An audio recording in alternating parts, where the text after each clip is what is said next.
vamos de inmediato a saludar a nuestro invitado, Enzo Helguera, que está con nosotros. ¿Cómo está, Enzo? Muy buenas noches. Un gusto, Ricardo. Bueno, por la mañana la fiscal de la Nación decidió finalmente no acudir a la audiencia a la que había sido convocada el lunes. Ella argumentaba que no existía un debido proceso, ¿no? Que había tomado esta decisión porque lo que se le buscaba era ya apartarla, que su presencia no iba a ser necesaria porque ya había una decisión tomada. Bueno, resulta que sería bueno que todos se sometan incluso a escuchar las sentencias o las resoluciones que se tengan que emitir, porque eso es lo que corresponde, ¿no?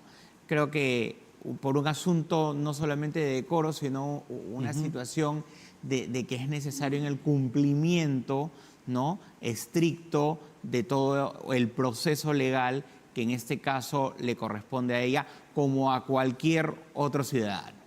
Correcto. Es decir, claro, tenía un plazo de 10 minutos para formular su descargo. Finalmente su defensa le aconsejó que no asistiera. Ahora, ¿qué va a pasar? Porque ya tenemos el documento, se han visto en redes que este ya ha sido enviado hacia el Ministerio Público. Es decir, vamos a tener un fin de semana con un Ministerio Público sin titular.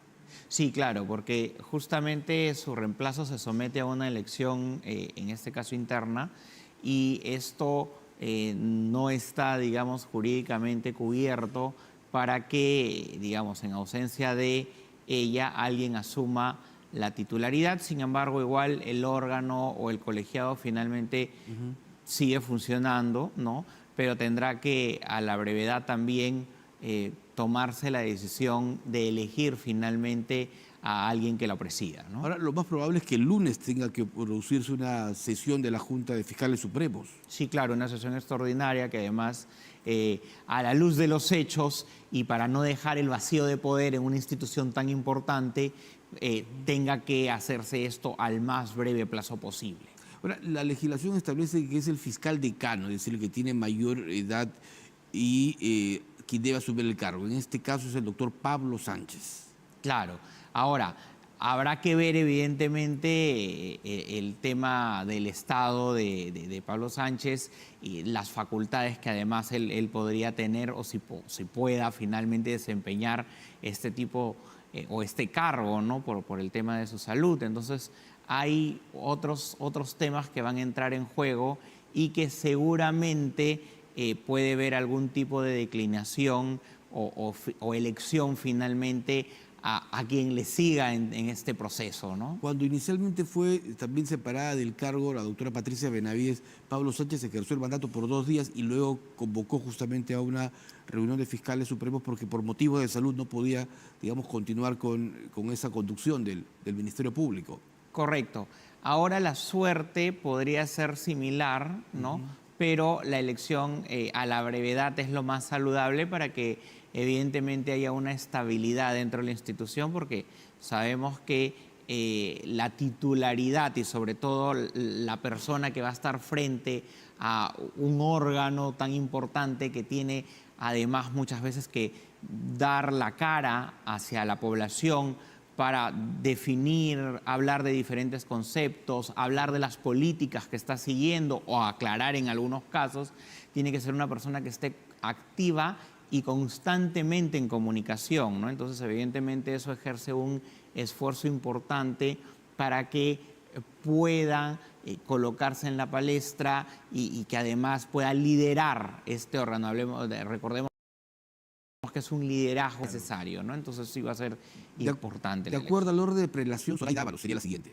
Correcto. Ahora, correcto. ¿Qué tan viable? Bueno, va a depender de ella finalmente, pero políticamente, tú como estratega, ¿cómo ves la posibilidad que ella pueda ejercer la titularidad del Ministerio Público? Bueno, a ella le podría corresponder, pero va a generar otro tipo de crítica política porque muchos van a hablar de la relación que ella pudo tener, por ejemplo, con Martín Vizcarra, y van a tratar de hacer algún tipo de crítica u observación en relación a ello, pero que finalmente va a depender de una decisión de ella y de la exposición que ella pueda tener, porque sabe que también le van a hacer carga montón, sobre todo aquellos políticos, partidos políticos que tengan una agenda, digamos, contraria al expresidente Martín Vizcarra, ¿no? Así que eso sería un cargo montón asegurado contra ella. Políticamente, la presencia o digamos, la titularidad de Zoraida Ábalos originaría una inestabilidad política. Podría estar bajo un escrutinio y creo que la inestabilidad, más que ella por sí misma, se le generarían los políticos que van a tratar de cuestionar o salir a los medios de comunicación para cuestionar cualquier tipo de decisión, sobre todo que pueda ser relacionada o que tenga algún tipo de beneficio el expresidente Martín Vizcarra. Entonces va a estar en el ojo de la tormenta, salvo que finalmente ella decida, correcto, cargar con esa, digamos, con esa crítica del sector político, pero que no es sano, pero hemos estado acostumbrados lamentablemente que últimamente todas las personas que se han sentado a presidir, digamos, la silla han sido cuestionadas por su toma de decisiones, y cuando la justicia debería emular, ¿no?, como a la estatua que tiene Estados Unidos, en donde la justicia se supone que es ciega, esta justicia a veces mira con el ojo derecho, otras veces con el ojo izquierdo. Entonces es complicado, evidentemente, confiar en un aparato que o se va a ver en medio de polémicas, claro, o también los políticos van a aprovechar para segmentarla. Ahora, la siguiente alternativa, de acuerdo a este orden de prelación, es Tomás Aladino Gálvez, que es un fiscal, digamos, repuesto también. Sí, repuesto, que generó también cierta polémica, ¿no? O sea, todos son polémicos, parecen todos en realidad, más que, digamos, más que los miembros que deban tener además el honor de estar encabezando este colegiado, parecen más actores políticos, ¿no? Y siempre uno u otro despierta pues las tempestades de corrientes políticas que no son afín al personaje, digamos, que llega a ocupar este cargo. En realidad creo que finalmente van a tratar o podrían tratar de optar por la persona que menos polémica tenga, pero finalmente todos la tienen en diferentes grados de exposición. Claro, lo que va a hacer es una administración de transición, ¿no? Esperando lo que resuelva la Junta y esperando lo que resuelva otro actor importantísimo también, Enzo, que es el Congreso de la República, en donde la hasta hoy fiscal de la Nación tiene denuncias constitucionales que podrían apuntar incluso a su inhabilitación para el cargo. Yo creo que va a apuntar todo en el Congreso para su inhabilitación. Se ha buscado enemigos políticos dentro del Parlamento. Lejos de tomar, digamos, una postura un poco más estratégica, ha sido confrontacional.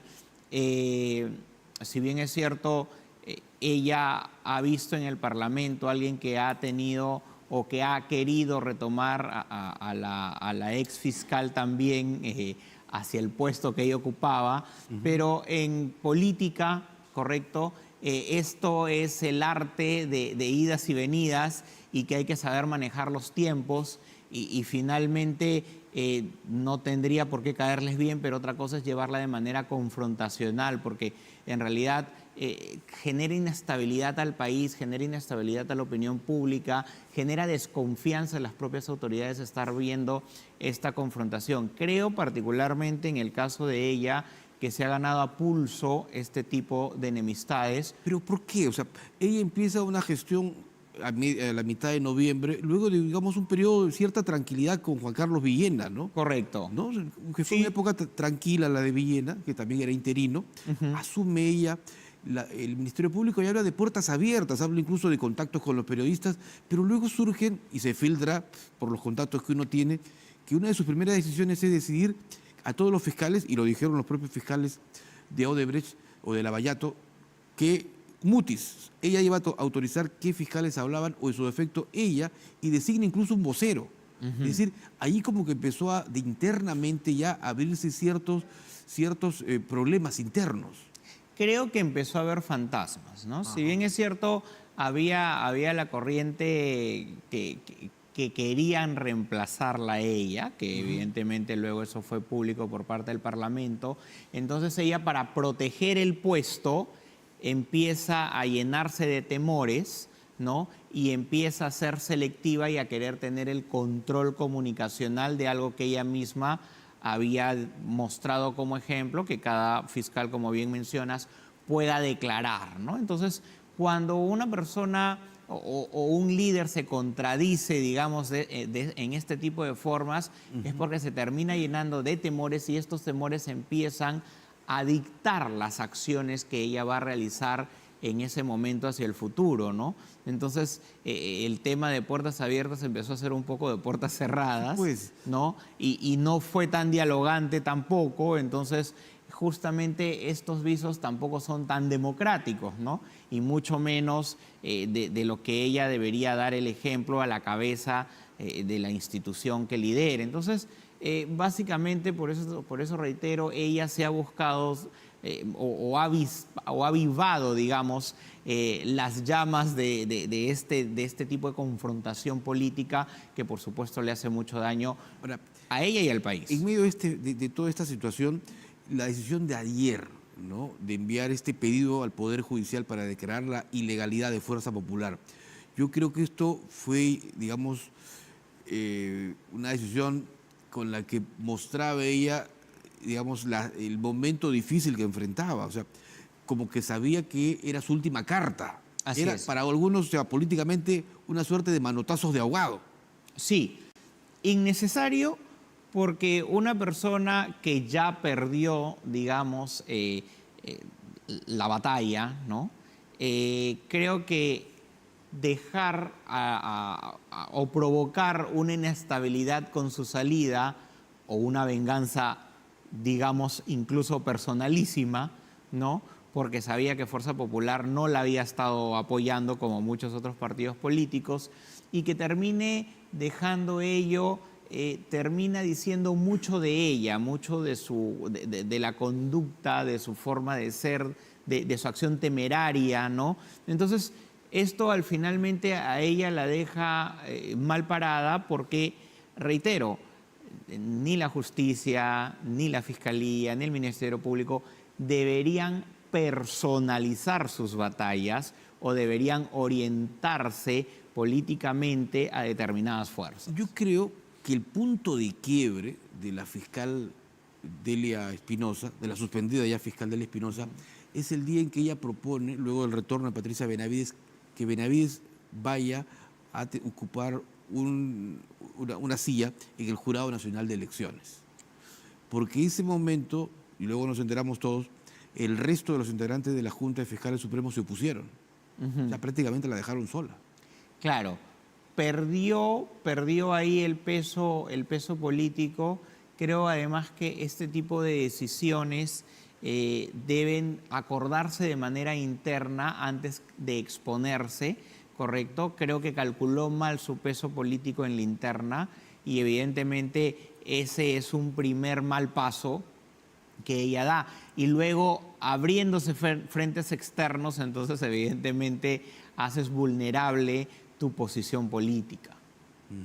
Y el hecho de, a ver, si volvemos al 15 de junio, que es el día clave cuando la Junta decide reponer a Patricia Benavides como fiscal de la Nación y como fiscal suprema, la imagen que se ve al mundo, que se va afuera de Patricia Benavides sin poder ingresar, hay quienes hablan incluso que tapearon parte de la puerta. No sé si es una exageración, pero he escuchado esas versiones. Sí.